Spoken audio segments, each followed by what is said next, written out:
Ce projet est à la fois une grande construction, mais c'est pas un bâtiment, mais il a des fondations. C'est un manège, mais c'est une sculpture. Ça n'a pas de façade, mais ça doit respecter certaines normes. Donc tout ça est très compliqué. On y travaille.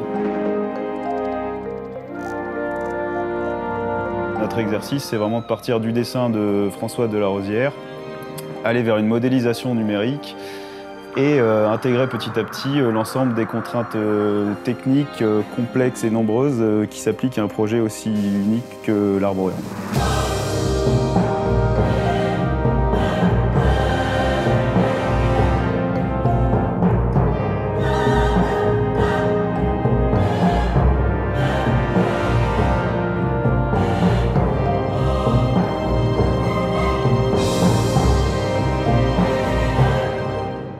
En quelques chiffres, l'arbre il fait 35 mètres de haut, 55 mètres de diamètre.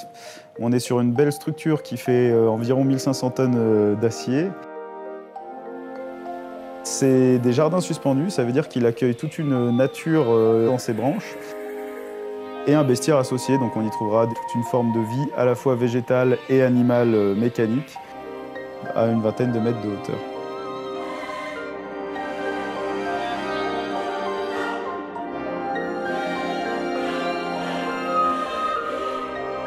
Et on a nos deux hérons qui volent au-dessus de nos têtes à 45 mètres de haut.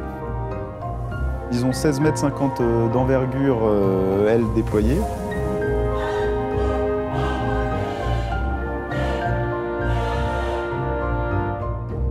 On a des problématiques particulièrement intéressantes qui sont celles des étais, donc des lianes qui tombent des branches, qui viennent aider l'arbre à développer ses branches à l'horizontale.